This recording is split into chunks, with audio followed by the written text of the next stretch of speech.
Hola a todos y todas, soy Julia Salvador, profesora de Biología del Centro de Estudios Luis Vives.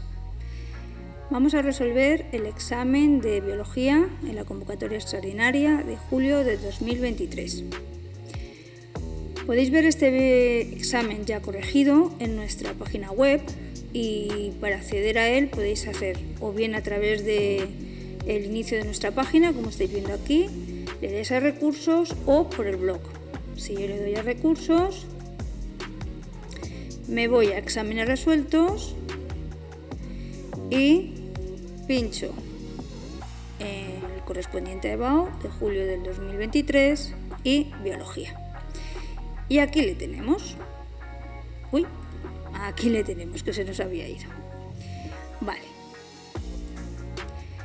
Vamos a comenzar entonces a resolver el examen de Biología de EBAU de julio del 2023.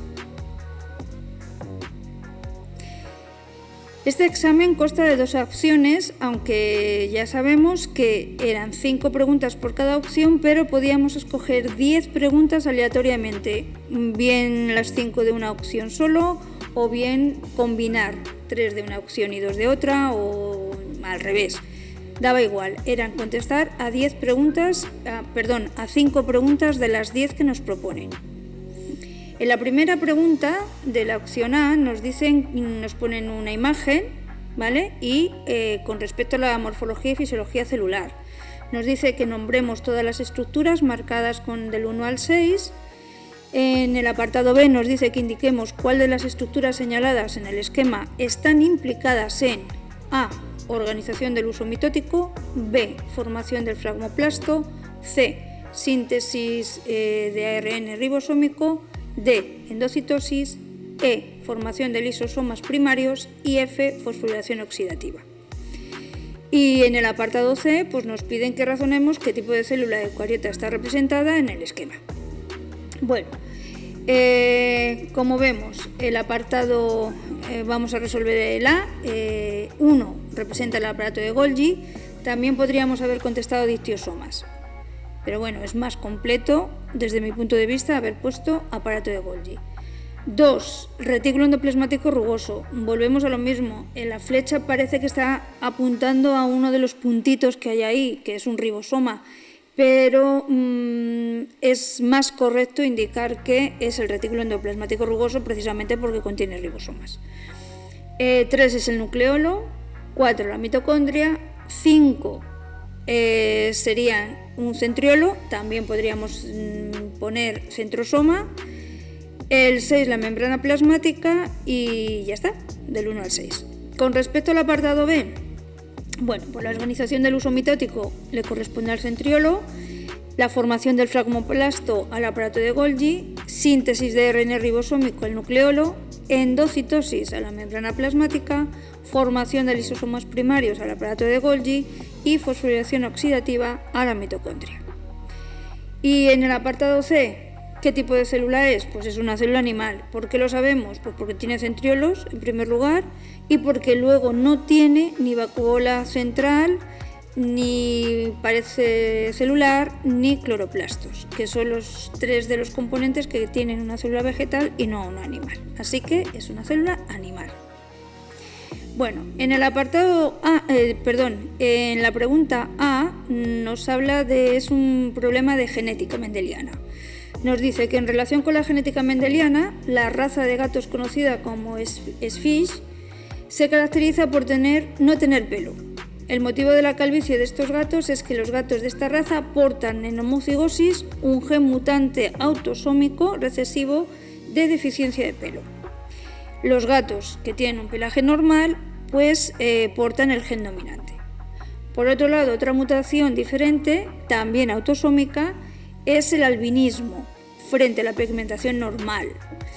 Con estas premisas, con estos caracteres de esta raza de gatos, nos preguntan cuál es el genotipo de un gato dihíbrido con pelo y pigmentación normales, así como los gametos que forman, cuál es la proporción de genotipos y fenotipos de los descendientes resultantes del cruce de un gato de doble homocigoto con pelo y pigmentación normal con una gata albina y que realice un diagrama o cuadro de Punnett que muestre los genotipos de los descendientes del cruce entre dos gatos cualesquiera obtenidos del apartado B e indicando los fenotipos obtenidos y sus proporciones. Bueno, un dihíbrido, como sabéis, es el que contiene para cada uno de los dos caracteres que se está comprobando su genotipo heterocigoto. Por lo tanto, sería H mayúscula, H minúscula, M mayúscula y M minúscula. De este genotipo, ¿cuáles son los gametos que pueden salir? Pues H, M mayúsculas, H mayúscula, M minúscula, H minúscula, M mayúscula y H y M minúsculas ambas. Si en el apartado B el gato que es doble homocigoto con pelo y pigmentación normal, pues los dos son dominantes, mientras que la gata es albina, pero tampoco tiene pelo, entonces es pura pero recesiva, es homocigoto recesivo. Al cruzar estos dos gatos, toda la descendencia fenotípicamente van a tener pelo y pigmentación normal, pero genotípicamente son heterocigotos. Es un dihíbrido heterocigoto. Y si cruzamos para el siguiente apartado dos individuos con estas características, obtenemos, vemos ahí el cuadro de Punnett y obtenemos aquí las siguientes proporciones: 9 de 16 con pelo y pigmentación normal, 3 16avos con pelo y albinos, 3 16avos sin pelo y pigmentación normal y 1 16avos sin pelo y albinos. Bien, vamos a la pregunta 3. Dice, en relación con la base físico-química de la vida, defina qué es un enlace por puente de hidrógeno, nombre dos moléculas cuya estabilidad depende de la formación de puentes de hidrógeno. Y B, indique un ejemplo de cada una de las biomoléculas siguientes: lípido con función de reserva energética, lípido con función antioxidante, proteína con función estructural o proteína con función hormonal. Bueno, en la primera pregunta nos dicen que definamos lo que es un puente de hidrógeno. Un puente o enlace por puente de hidrógeno es un enlace intermolecular que se forma entre un hidrógeno unido covalentemente a un elemento muy electronegativo, como puede ser el nitrógeno, oxígeno y flúor, con otro átomo también muy electronegativo, que van a ser oxígeno, nitrógeno, flúor indistintamente, pero solo esos tres. Dos moléculas que presentan estos puentes de hidrógeno: los ácidos nucleicos, el ADN, el ARN, proteínas, el agua. Ya sabemos que solamente nos piden dos, así que de todas las que yo os doy, pues dos de ellas serían correctas. Ponerlas. Son todas correctas, pero solamente habría que poner dos. Con respecto al apartado B, un lípido con función de reserva energética, los triacilglicéridos. Un lípido con función antioxidante, los carotenoides, la vitamina E. Una proteína con función estructural, el colágeno, la queratina. Una proteína con función hormonal, la insulina, el glucagón, la calcitonina. Cualquiera de ellas sería válida. Pregunta 4. Dice, en relación con los microorganismos beneficiosos, defina bioremediación y biodegradación y cite un tipo de microorganismos que lleve a cabo cada una de ellas. Y señale dos microorganismos útiles en biotecnología, indique su tipo de organización celular y su aplicación biotecnológica. Bien, la definición de bioremediación es que es un proceso biotecnológico que utiliza microorganismos o las enzimas derivadas de ellos para recuperar un medio ambiente alterado por contaminantes. Ejemplos: pueden ser microorganismos como bacterias que degradan el petróleo, por ejemplo, Pseudomonas putida.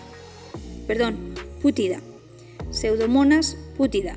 Son unas bacterias que degradan el petróleo, por lo tanto nos sirven para esos medios ambientes alterados. ¿Qué diferencia tiene la bioremediación con la biodegradación? La biodegradación es una descomposición natural de materia orgánica por acción de organismos vivos y pueden estar producidos por bacterias, microalgas, hongos, cualquiera de ellos. Con respecto a 2 microorganismos útiles en biotecnología, bueno, pues hay varios. Yo he puesto unos cuantos, pero bueno, pues dentro de las levaduras está, por ejemplo, Saccharomyces cerevisiae, que es eucariota, y hace la fermentación alcohólica, con lo cual se pueden obtener bebidas alcohólicas como el vino, la sidra, incluso también se puede obtener el pan. Dentro de bacterias como Escherichia coli, por ejemplo, que es procariota y se utiliza para obtener insulina. Y luego también podemos encontrarnos los hongos, que nos van a dar antibióticos, como los de la especie Penicillium, que nos producen la penicilina.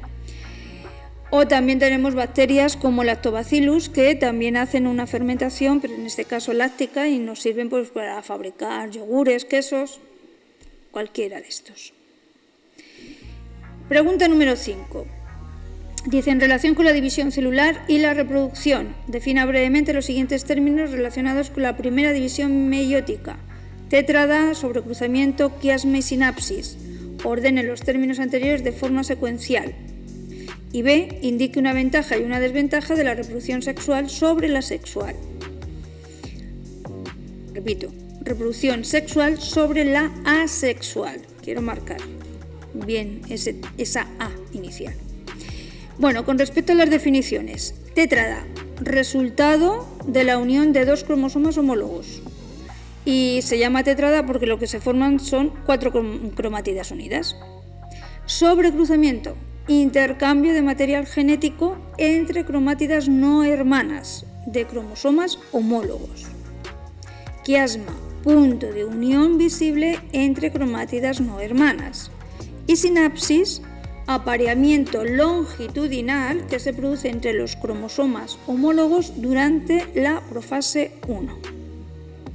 La secuencia ordenada sería primero la sinapsis, luego la formación de la tétrada, seguimos con el sobrecruzamiento y finalizamos la secuencia con el quiasma. ¿Cuáles son las ventajas y desventajas de la reproducción sexual frente a la sexual o a la inversa? Ventajas de la sexual: se produce la recombinación genética y por lo tanto favorece la diversidad, ya que se pueden hacer nuevas combinaciones distintas dependiendo de cómo se unan los gametos. Al unirse los gametos de los progenitores y al ser distintos, pues va a favorecer la formación de nuevos genotipos y fenotipos. Y al aumentar la diversidad de los genotipos, pues se produce un aumento de la posibilidad de supervivencia de la especie ante cambios que se producen en el ambiente. ¿Cuáles serían las desventajas de la reproducción sexual frente a la asexual? Que el proceso es muy lento, o sea, mucho más que la reproducción asexual, y por lo tanto hay menos éxito. Se necesitan 2 progenitores fértiles y hay más gasto energético que en la sexual. Vamos a las preguntas de la opción B. Primera, dice, la relación con la traducción del ARN mensajero, indique qué molécula es la portadora del codón, qué molécula es la portadora del anticodón y en qué sitio del ribosoma sucede la interacción entre ambos durante la elongación. Voy a contestar este primer apartado. La molécula que es portadora del del codón es el ARN mensajero. La portadora del anticodón es el ARN transferente y el lugar donde se produce la interacción entre ambos es en el ribosoma, ya sabemos, en el sitio A, el aminoacídico. Pregunta B. ¿Es correcto decir que un polisoma o polirribosoma es la unión entre un mensajero y un único ribosoma? Y nos pide que justifiquemos la respuesta indicando qué tipo de célula pueden aparecer los polisomas. No es correcta esta afirmación porque los polisomas o polirribosomas son el resultado de la interacción de muchos ribosomas con un mensajero, con un ARN mensajero. Y estos polisomas pueden aparecer tanto en seres procariotas como eucariotas. Y la C. Dice, un ARN mensajero de 485 nucleótidos de longitud tiene un segmento 5' no codificante de 62 nucleótidos y un segmento 3' no codificante de 153 nucleótidos. Indique el número de nucleótidos de su marco de lectura abierto y el número de aminoácidos que codificará, justificando la respuesta lógicamente. Bueno, es muy sencillo, son sumas y restas. Si hay 62 nucleótidos no codificantes en el extremo 5' y 153 en el extremo 5', los sumamos y nos hacen un total de 215 nucleótidos no codificantes. Por lo tanto, nos quedan 270 en el marco de lectura abierto. Como cada aminoácido es codificado por 3 nucleótidos, podríamos pensar que se forman 90 aminoácidos. Pero no, se forman solo 89. ¿Por qué? Porque el último triplete correspondería a un codón de fin o de stop y por lo tanto no codificaría para ningún aminoácido. O sea que se codifican al final 89 aminoácidos.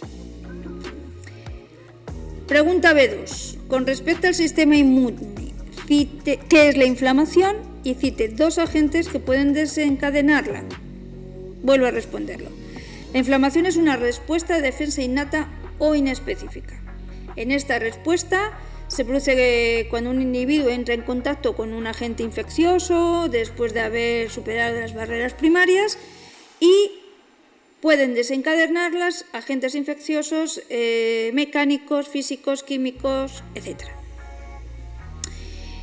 Luego me dice que indique 2 manifestaciones clínicas de la inflamación y que mencione 2 de los procesos implicados en la respuesta.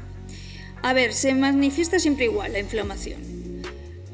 Va a ocurrir que los macrófagos y los mastocitos liberan unas sustancias como las citocinas o interleuquinas, que actúan sobre los vasos sanguíneos próximos a la herida, aumentando la permeabilidad. Por otro lado, el microorganismo libera sustancias también, en este caso las quimiosinas, que actúan sobre los vasos y hace que salga el líquido de la zona infectada.